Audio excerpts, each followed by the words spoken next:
Hello नमस्कार दोस्तों, good evening, सत श्री अकाल। मैं डी के सर लेके आया हूँ आपके लिए नंबर सिस्टम पार्ट 5।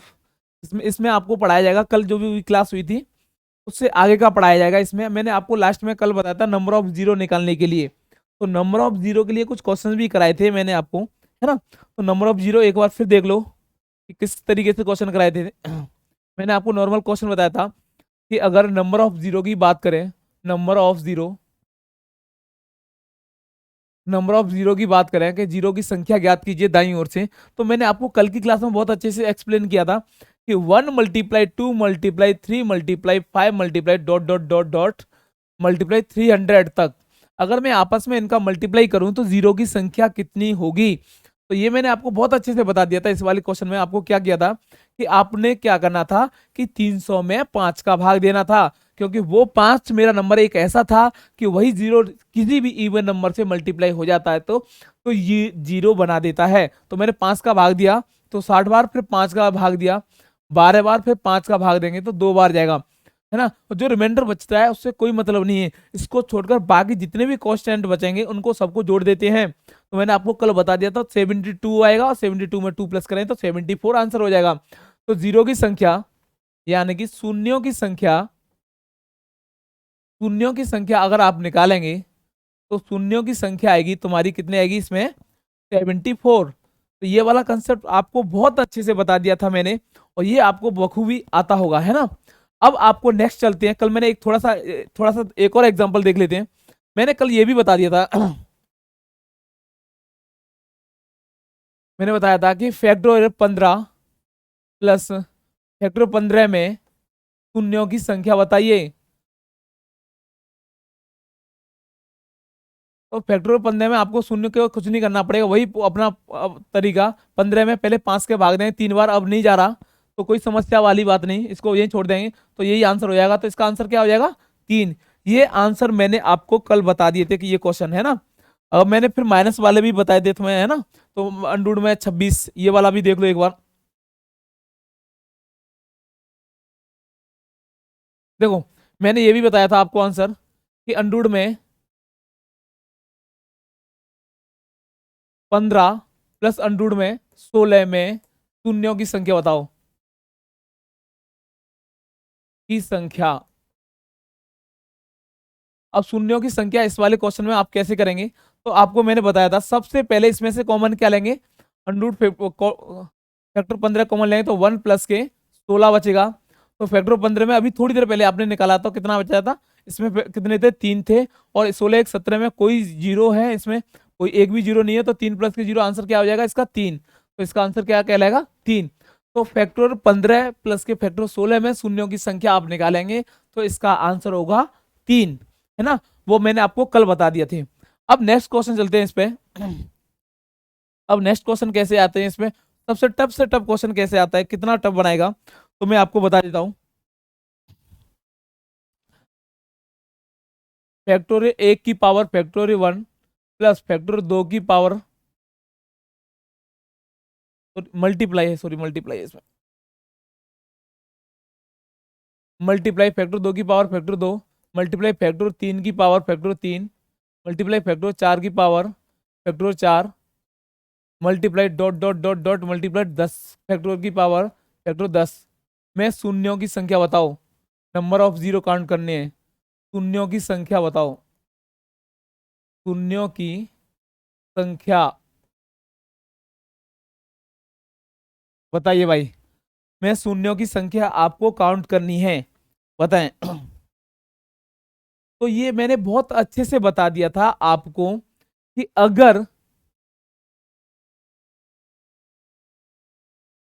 अगर मैंने आपको पहले अच्छे से बता दिया था कि जो शून्य बनाता है वो क्या बनाएगा, इसमें फैक्टोरियल 5 की पावर फैक्टोरियल 5 भी होगा, मल्टीप्लाई। तो देखो सबसे ज्यादा शून्य बनाता है तो फैक्टोरियल 5 के तो फैक्टोरियल 5 शून्य हो गए, प्लस और 10 फैक्टोरियल के कितने हो जाएंगे, फैक्टोरियल 10 शून्य हो जाएंगे। तो इसका जो आंसर होगा वो आंसर क्या कहलाएगा भाई, शून्यों की संख्या आंसर होगा फैक्टोरियल 5 प्लस के फैक्टोरियल 10 आंसर कहलाएगा। बताओ समझ में आया या नहीं आया। ये क्वेश्चन कई बार एग्जाम में आ चुका है, ये क्वेश्चन कई बार एग्जाम आ चुका है, ऐसे क्वेश्चन बहुत आते हैं, है ना। यही क्वेश्चन अगर फैक्टोरियल न देखें, मैं क्वेश्चन में डायरेक्टली बोलूं जैसे देखो एक और क्वेश्चन नेक्स्ट देख लेते हैं।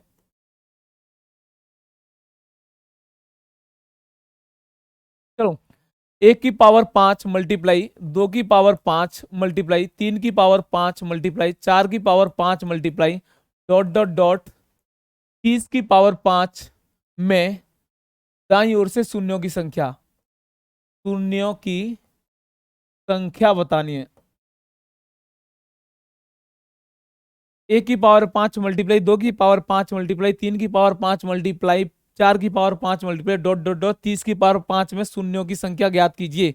अगर ऐसा क्वेश्चन आ जाता है तो इस तरीके से क्वेश्चन को आपको कैसे सॉल्व करना है ये आपको देखना होगा। देखो भाई, अब मैं नॉर्मली बात करूं तो 1 की पावर 5 में कोई शून्य नहीं बना दे, शून्य सिर्फ 5 बनाएगा या फिर 10 बनाएगा। तो देखो 5 की पावर 5 आएगा सबसे पहले, तो इसमें कितने शून्य आएंगे, 5 शून्य आएंगे। ठीक है भाई, 5 की पावर 5,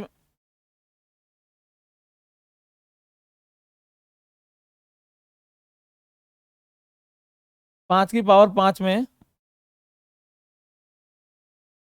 5 की पावर 5 में कितने शून्य आएंगे, 5 आएंगे। और 10 की पावर 5 में भी कितने आएंगे, शून्य 5 आएंगे। और 15 की पावर 5 में भी कितने शून्य आएंगे, 5 आएंगे। और 20 की पावर 5 में भी कितने शून्य आएंगे, 5 आएंगे। अगर 25 की पावर 5 करूं तो इसमें शून्य कितने की संख्या बनेगी, तो 25 की पावर 5 को मैं आपको एक बार फिर लिख देता हूं, इसको थोड़ा अलग कलर से लिख देता हूं, बता भी चलेगा। क्योंकि 5 की पावर 2 का मान 25 होता है, पावर 5 तो यानी कि 5 की पावर 10 का मान कितने शून्य आएंगे, 10 शून्य आ जाएंगे।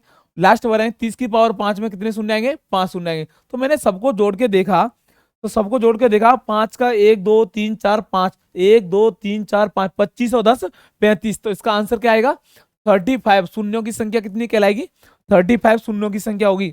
इसमें कभी भी क्वेश्चन में पूछे कि दाईं ओर से शून्यों की संख्या बताइए, अगर इसको क्वेश्चन को सॉल्व करेंगे तो आंसर आएगा 35। आंसर क्या आएगा इसमें, 35। नेक्स्ट क्वेश्चन देखो। तो ये क्वेश्चन हो जाते हैं तुम्हारे, कंप्लीट हो जाते हैं। ठीक है, अब पूछता है अभाज्य गुणनखंडों की संख्या। जैसे क्वेश्चन कैसे कहलाएगा देखो, आपको बता देता हूँ एक।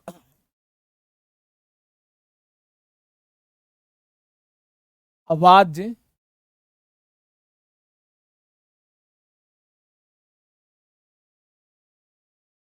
गुणनखंडों की, अभाज्य गुणनखंडों की संख्या बताइए।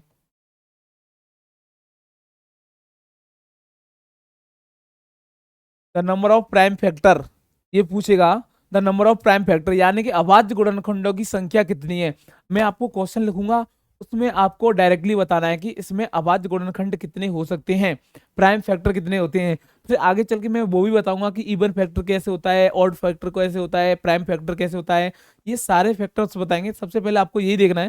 ठीक है, तो देखो क्वेश्चन कैसे बनेगा। क्वेश्चन नंबर 1, 2 की पावर 4, 5 की पावर 20, 9 की पावर 10, 7 की पावर 11 में अभाज्य गुणनखंड बताओ। अभाज्य गुणनखंड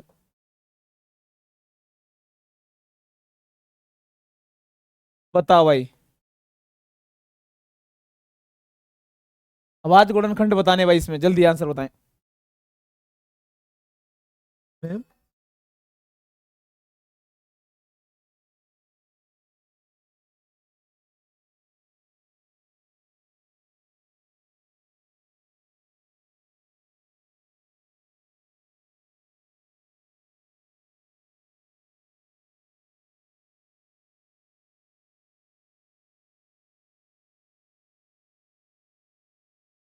चलो भाई, अब मैंने देखा अभाज्य गुणनखंडों की बात कर रहा है, तो सबसे पहले अगर अभाज्य गुणनखंडों की बात करें तो मेरे पास नंबर भी कैसे होने चाहिए, अभाज्य होने चाहिए।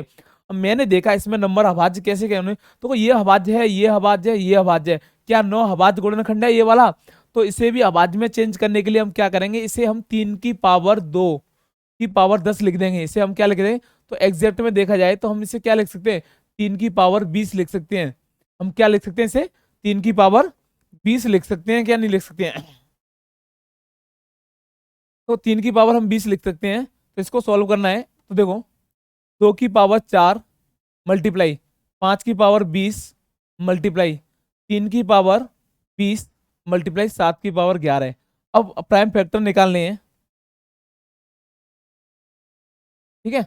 अब प्राइम फैक्टर निकालने, तो अब क्या करेंगे, तो नंबर निकालें, फैक्टरों की संख्या निकालेंगे।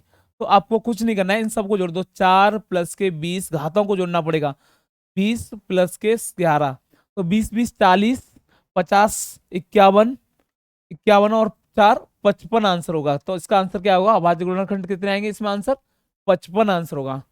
कितना आंसर होगा इसका, 55 आंसर होगा। ठीक है भाई, अब नेक्स्ट बढ़ते हैं भाई। अगर एक और क्वेश्चन देख लो ऐसा ही।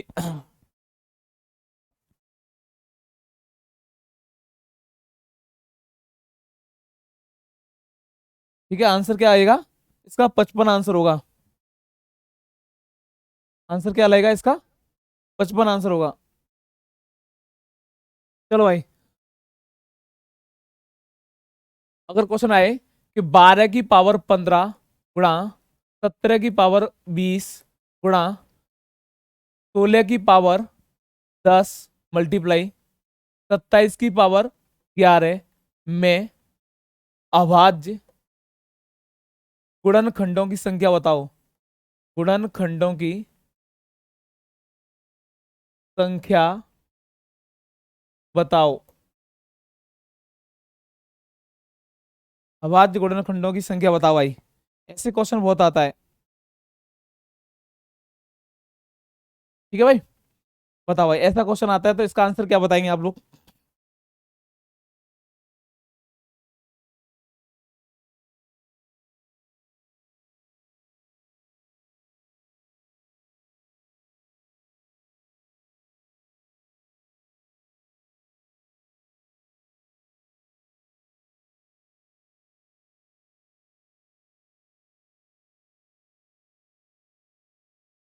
चलो भाई, आंसर बताते हैं।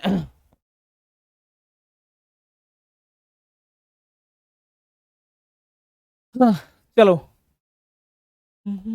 चलो, इसे क्या करेंगे हम, देखो इसे क्या मैं 3 की पावर 3 मल्टीप्लाई 4 में तोड़ सकता हूँ, प्राइम नंबर तोड़ना। अब ये भी तो प्राइम नंबर नहीं है सर, चलो आगे चल के तोड़ देना, 17 का तो 17 रहने दो, और 16 को हम क्या लिख सकते हैं, देखो 16 को 2 गुणा 2 गुणा 2 गुणा 2, 2 दूनी 4 दूनी 8 दूनी 16, तो यानी कि 2 की पावर हम क्या लिख सकते हैं इसे, 4, 2 की पावर 4 की पावर 10 मल्टीप्लाई 3 की पावर 3 की पावर 11।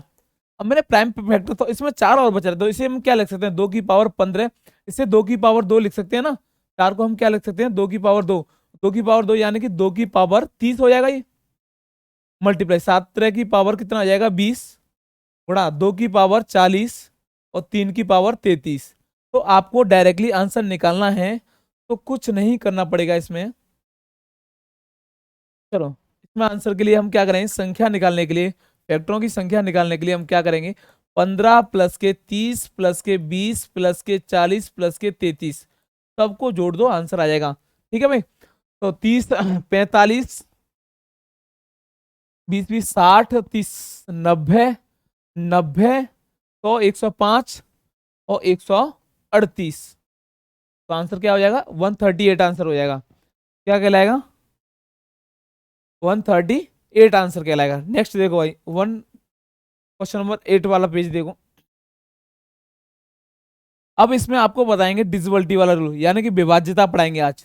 आज सबसे मोस्ट इंपोर्टेंट, सबसे ज्यादा क्वेश्चन आते हैं, हर एग्जाम में आता है इस विभाज्यता से क्वेश्चन, हर एक प्रत्येक एग्जाम में आता है, आप कोई सा भी एग्जाम उठा के देख लो। तो ये है तुम्हारी विभाज्यताएं, विभाज्यताएं। इसको मैं थ्योरी नहीं लिखाऊंगा, मैं डायरेक्टली क्वेश्चन बता देता हूँ नॉर्मली, कि आपको कौन कौन सी विभाज्यता कैसे याद करनी है। तो मैं डायरेक्टली ट्रिक बताऊंगा, इसमें ज्यादा दिमाग लूंगा नहीं, और इतना पास हमारे पास टाइम नहीं है। तो देखो, सबसे पहले विभाज्यता क्या होती है, 3 से विभाज्यता की, अगर 3 की विभाज्यता आपको पढ़नी है, तो जितनी भी नहीं सम ऑफ डिजिट डिवाइडेड बाई 3, कहने का मतलब संख्या के अंकों को जोड़कर अगर 3 का भाग चला जाए, तो वह संख्या 3 से पूरी तरह डिवाइड होगी, सम ऑफ डिजिट डिवाइडेड बाई 3।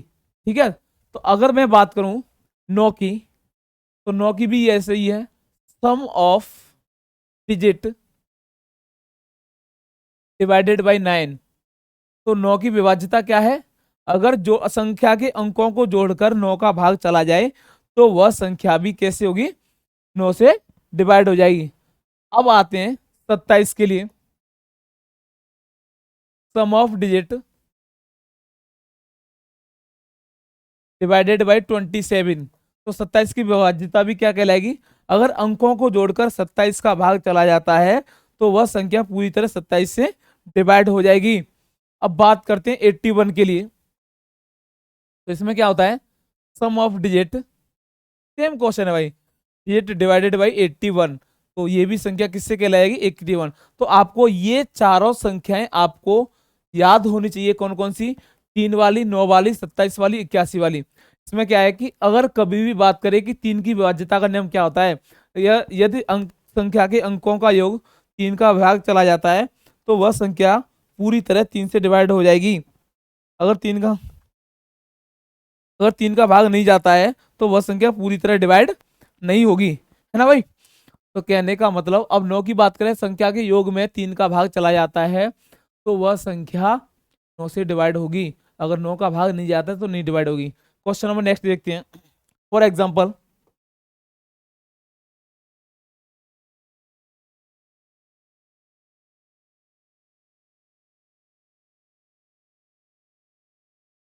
अब ये मैंने एक एग्जांपल ले लिया कि ये 3 से डिवाइड है कि नहीं है।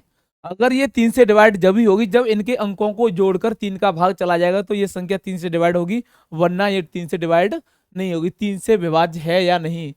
तो 3 से विभाज्य के लिए हम क्या करेंगे? अंकों को जोड़ेंगे। अब मैंने अंकों को जोड़ा तो कितना, देखो, 6 3 9, 9 9 18, 18 2 20 और 21। मैंने इन सबको प्लस करके कितना बना? 21। 21 में 3 का भाग जा रहा है कि नहीं जा रहा है? जा रहा है भाई, 3 का भाग 7वां जा रहा है। तो ये इस संख्या में भी 3 से विभाज्य होगी। ये संख्या भी कैसे होगी?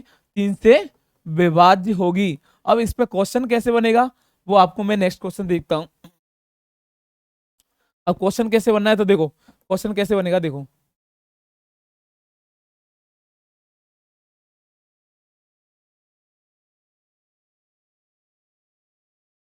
ये 3 से विभाज्य है तो स्टार का मान बताओ, स्टार का न्यूनतम मान बताओ। अगर क्वेश्चन आएगा ये संख्या लिखी स्टार का न्यूनतम न्यूनतम मान बताओ। अब ऐसे क्वेश्चन बहुत आता है कि 3 4 5 2 स्टार 3 से पूरी तरह विभाज्य है तो स्टार का न्यूनतम मान बताना है। अब स्टार का न्यूनतम मान बताना है तो सबसे पहले आप क्या करेंगे? इसमें मैंने देखा 4 3 7 5 12 और 2 14, और 14 में तो 3 का भाग नहीं जाता। तो स्टार में अपनी तरफ से ऐसी क्या वैल्यू रखूं, इसमें इसमें ऐसी क्या वैल्यू रखूं कि ये 3 से पूरी तरह डिवाइड हो जाए? तो 14 में ऐसी क्या वैल्यू रखूं? अगर 14 में एक जोड़ दूंगा तो 15 बन जाएगा, और 15 3 से पूरी तरह कट जाता है। तो स्टार की जगह पे अगर मैं एक रख दूंगा तो ये क्या बन जाएगा? 14 और 1 15। तो 15 तो 3 से कट जाएगा। तो अगर न्यूनतम यानी कि मिनिमम की बात करूं, मिनिमम आंसर क्या होगा इसका? 1। अगर मैक्सिमम की बात करूं तो मैक्सिमम आंसर क्या हो सकता है? तो मैक्सिमम की बात करें तो इसमें 7 अगर मैं रख दूं तो कितना हो जाएगा? अगर मैं इसमें 7 रख दूंगा तो भी आंसर कितना हो जाएगा? 21 हो जाएगा। 21 3 से कट जाएगा। ठीक है, तो मिनिमम 1 है और मैक्सिमम कितना हो जाएगा? 7।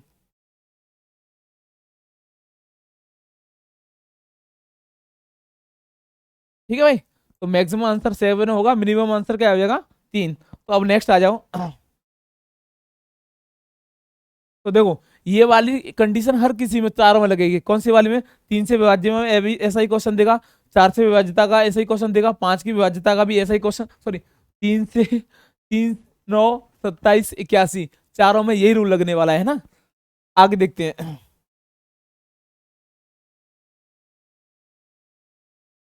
एक और क्वेश्चन एग्जांपल देखें तो देखो भाई नेक्स्ट, तो एक क्वेश्चन और देख लो।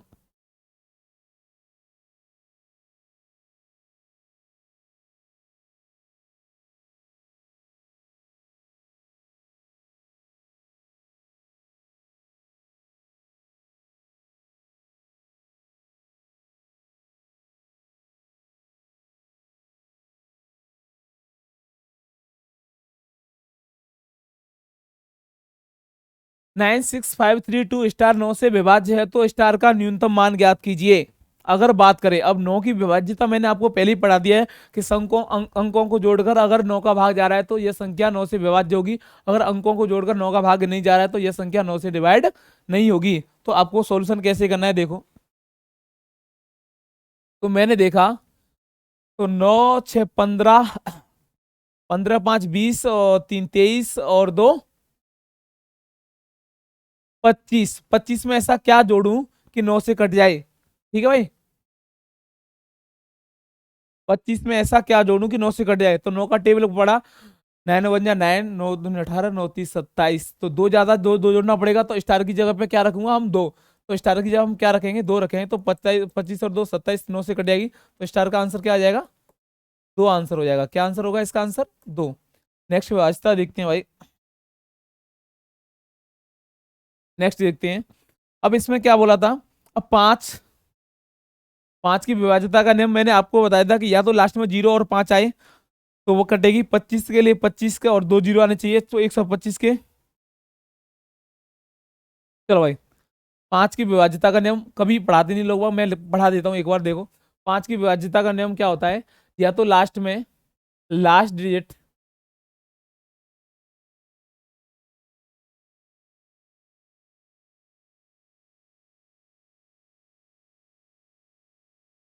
पांच की विभाज्यता का नियम क्या है भाई? लास्ट डिजिट या तो 0 आए या फिर 5 आए, तो अभी ये संख्या 5 से डिवाइड होगी। ऐसे ही 5 के बाद 25 की क्या होती है? लास्ट डिजिट या तो 2 जीरो आए, या तो लास्ट में 2 जीरो आए या फिर लास्ट में 25 आए। सॉरी, या तो लास्ट में 2 जीरो आए या फिर लास्ट में क्या आए? 25 आए, तो भी ये संख्या क्या होगी? 5 से कट जाएगी। अब मैं बात करूं 125 की, या तो last digit, last two digit की बात कर, लास्ट डिजिट या तो 000 आए या फिर 125 आए। तो यार लास्ट डिजिट में क्या आता है? या तो 000 आए या फिर 125 है। ऐसे 625 में ये तो लास्ट टू डिजिट की बात नहीं कर रहा है, इसमें last two digit, last digit, इसमें लास्ट थ्री डिजिट। अब इसमें 625 की बात करें तो लास्ट फोर डिजिट आएगा। लास्ट डिजिट क्या आना चाहिए? या तो 00040 या फिर 625 लास्ट में आना चाहिए। ठीक है, तो ये वाले पूरा इसमें डिविजिबल बाई 5, 25 और 125 और 625 की विभाज्यताएं, ये क्या है? विभाज्यताएं। ठीक है, नेक्स्ट चैप्टर देखते हैं। नेक्स्ट देखते हैं। फिर मैंने आपको बताया था, अब कौन कौन सी रह गई है तुम्हारी? दो वाली रह गई है, चार वाली रह गई है, आठ वाली रह गई है। इनको भी देख लो भाई।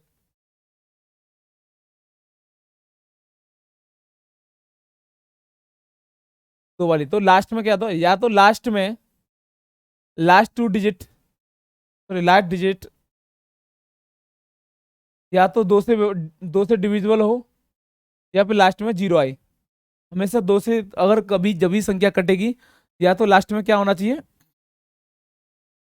या तो लास्ट में दो से डिवाइड, लास्ट वाली डिजिट में दो का भाग जाना चाहिए या फिर लास्ट में जीरो होना चाहिए। ऐसे ही फोर्थ वाली में लास्ट टू डिजिट, लास्ट की टू डिजिट या तो 4 से डिवाइड होनी चाहिए या लास्ट में 2 जीरो आना चाहिए। एट में लास्ट थ्री डिजिट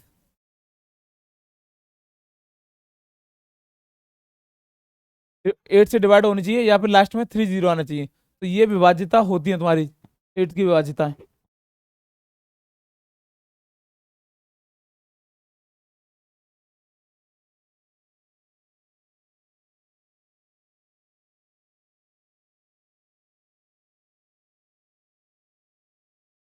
है ना? तो देखो मैंने देखा कि टू टू से क्या होता है? लास्ट डिजिट 2 से डिवाइड होनी चाहिए या फिर लास्ट में टू, एक जीरो आना चाहिए। फोर की लास्ट में 2 डिजिट डिवाइड होनी चाहिए या फिर लास्ट में 2 जीरो आना चाहिए। 8 की डिवाइड क्या होती है? लास्ट में 3 डिजिट होनी चाहिए, फिर 8 से डिवाइड होनी चाहिए। वो आप क्वेश्चन करके देख सकते हो। मैं क्वेश्चन नेक्स्ट बोल देता हूँ। चलो भाई, नेक्स्ट क्वेश्चन।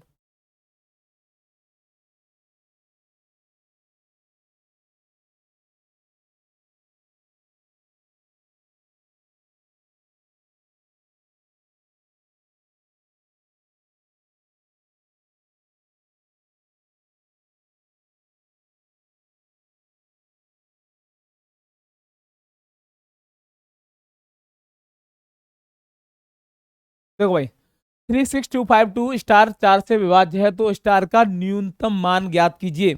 अब न्यूनतम मान आपको बताना है, अगर कब जब स्टार अगर ऐसे कभी भी क्वेश्चन आ जाता है तो आपको मैंने बहुत अच्छे से पढ़ा दिया था कि लास्ट वाली 2 डिजिट में 4 की विभाज्यता के में क्या होता है, या तो लास्ट वाली 2 डिजिट 4 से विभाज्य होना चाहिए या फिर लास्ट में तो शून्य आने चाहिए, तो ये संख्या आपसे 4 से पूरी तरह कट जाएगी, है ना। तो ऐसे क्वेश्चनों के लिए हम क्या क्या करेंगे, तो देखो मैंने 2 के बाद में अगर 1 लिखूंगा तो ये 4 से कटेगी, 2 के बाद तो 2 लिखूंगा ये नहीं कटेगी, 2 से के बाद 3 लिखूंगा ये नहीं कटेगी, 2 के बाद 4 लिखूंगा ये कट जाएगी, तो 4 कट रही है। 4 से पहले देखो 2 के बाद 0 लिखूंगा तो ये भी तो 4 से कट जाएगी। तो अगर मैं बात करूं मिनिमम की, तो मिनिमम आंसर की अगर 0 रख देंगे तो ये कट जाएगी 24 से, तो मिनिमम क्या होगा आंसर 0। अगर मैक्सिमम की बात करूं तो देखो 6 लिखने पर नहीं आएगा, 7 लिखने पर नहीं आएगा, 8 लिखने पर, तो क्या आएगा मैक्सिमम क्या आंसर आएगा 8 आंसर, और मिनिमम क्या आएगा 0। तो ये दो आंसर आपके दिमाग में बैठ जाने चाहिए, यानी कि जहन में बैठ जाने चाहिए कि अगर बात करूं 4 की विभाज्यता की, तो आपको पता होना चाहिए कि लास्ट वाली 2 डिजिट 4 से पूरी तरह डिवाइड जब ही होंगी जब लास्ट की 2 डिजिट डिवाइड होंगी, या फिर लास्ट में 2 शून्य। एक और क्वेश्चन देख लेते हैं इसमें।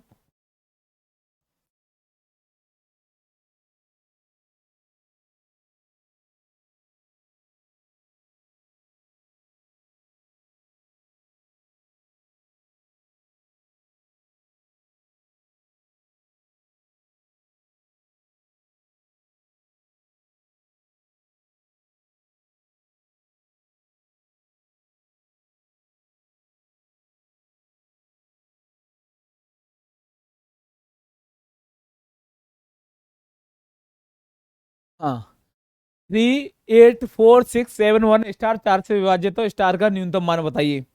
बताइए भाई इसका आंसर। अगर ऐसे कभी भी क्वेश्चन आ जाता है तो आपको ज्यादा दिमाग लगाना नहीं है, आपको वही करना है सेम, ठीक है। तो आपको देखा कि लास्ट में 4 का डिवाइड कब होगा, दो 4 का टेबल पढ़ा मैंने, 4 1 जा 4, 4 2 जा 8, 4 3 जा 12। तो 12 के लिए एक के बाद कौन सा आता करता है, तो स्टार की जगह पे हम अगर 2 रख दें तो ये 4 से कट जाएगा, तो मिनिमम आंसर कौन सा हो जाएगा 2। मैक्सिमम की बात करें तो 4 16 4 15 20, और मैक्सिमम की बात करें तो 2 के बाद 8 नहीं आएगा मैक्सिमम, तो मैक्सिमम कौन सा आंसर आएगा तुम्हारा 6। तो 2 और 6 आंसर आएंगे, है ना। ठीक है नेक्स्ट बढ़ते हैं आपके बाद। मेन क्वेश्चन आता है 11 की विभाज्यता का, बहुत बार पूछता है ना। तो ये तो आपकी कंप्लीटली हो ही गई है अधिकतर। अब बचा तुम्हारा 11 की विभाज्यता वाला क्वेश्चन। अगर 11 की विभाज्यता आपकी समझ में आ गई तो आज की डिविजिबिलिटी पूरी खत्म समाप्त। ठीक है, सबसे मोस्ट इंपोर्टेंट 11 की विभाज्यता का नियम। 11 से विभाज्यता। अब 11 से विभाज्यता को आपको कैसे बढ़ाना है, इसमें क्या करना है कि कोई भी नंबर होगा उसके सम स्थान पर जो भी डिजिट आ रही होगी और विषम स्थान पर जो भी डिजिट आ रही है उन दोनों को प्लस कर लेंगे, सम वाली को अलग कर लेंगे, विषम वाली संख्या, सम विषम नहीं, संख्या का जो नंबर प्लेस नंबर है ना, सम स्थान और विषम स्थानों की संख्याओं को जोड़कर जो घटाने का जो अंतर आएगा या तो 0 होना चाहिए या फिर 11 से डिविजिबल होना चाहिए। यानी कि किसी भी संख्या के सम स्थानों और विषम स्थानों के अंकों के योगों का अंतर 0,11 से पूर्णतः विभाज्य होगा, तो वह संख्या 11 से पूर्णतः विभाजित होगी। ये बहुत बार एग्जाम में आता है क्वेश्चन, है ना भाई। एग्जाम्पल देख लो जैसे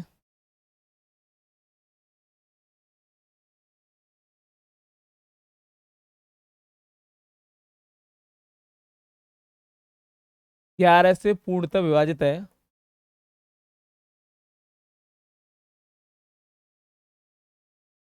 तो स्टार का मान बताओ।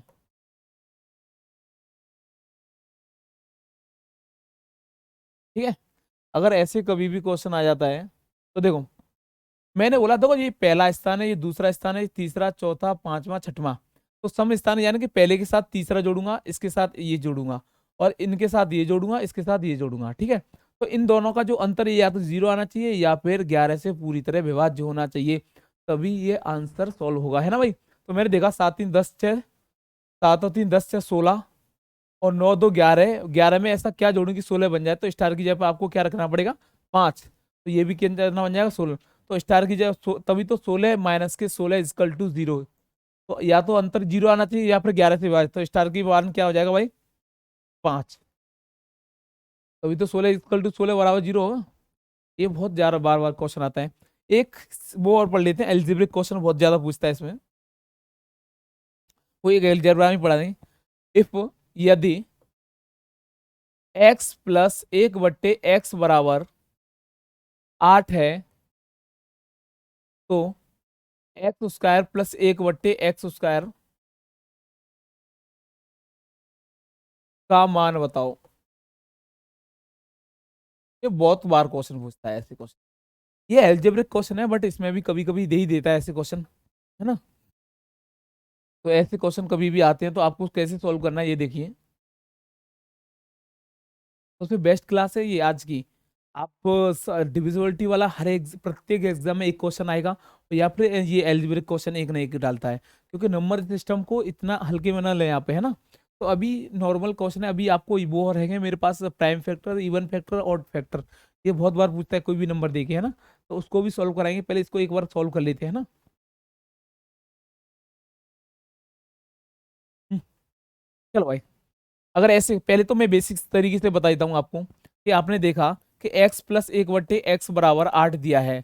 वो साइड उसका यार दोनों ओर वर्ग करेंगे, दोनों ओर वर्ग करेंगे। वर्ग करने पर तो आप क्या करेंगे, x प्लस 1/x का होल स्क्वायर बराबर 8 का स्क्वायर। तो आपने एक देखा होगा कि a प्लस बी का होल स्क्वायर बराबर क्या होता है, a square plus B square plus 2ab, है ना। तो आपने देखा ये, इसे हम खोलेंगे तो X square plus 1/x², 1/x का square plus 2 multiply X multiply 1/x बराबर 64। मैंने देखा तो X square plus 1/x², X से एक्स कट गया, प्लस के 2 इक्वल टू 64। तो X square plus 1/x² equal to 64 minus के 2 यानी कि 62। तो इसका आंसर क्या हो जाएगा, एक्स स्क्वायर प्लस 1/x² बराबर 62 आंसर। अब आपको ये तो तुम्हारा बेसिक रहा। अगर मैं इसी को मैं डायरेक्टली करूंगा तो ये इतना तामझाम नहीं करना पड़ेगा, है ना। एक बार जिसको नोट करना है वो नोट कर लें या स्क्रीनशॉट ले लें। नेक्स्ट टाइप देखते हैं। अगर मैं ट्रिक से करूंगा तो ये सब तामझाम नहीं करना है मुझे को। अगर ये सब तामझाम नहीं करना है तो करना क्या है भाई, करना कुछ नहीं है। आपको सिर्फ यही दिमाग में बिठाना है, क्या दिमाग में बिठाना है कि अगर x प्लस 1 1/x बराबर यहाँ पे कुछ भी दे दे और एक्स स्क्वायर प्लस 1/x² की वैल्यू पूछ ले, तो आपको a स्क्वायर माइनस के 2 करना है। तो जो भी संख्या दी होगी उसमें से 2 माइनस घटाने आंसर आ जाएगी। तो इसकी वैल्यू कितनी दी है तुम्हारे पास 8। तो डायरेक्टली कैसे निकालेंगे, एक्स स्क्वायर प्लस 1/x² की वैल्यू कि 8 का स्क्वायर 2 घटा दो, यानी कि 64 माइनस के 2 इक्वल टू कितना बचेगा 62। ठीक है भाई, कितना बचेगा 62 आंसर बचेगा।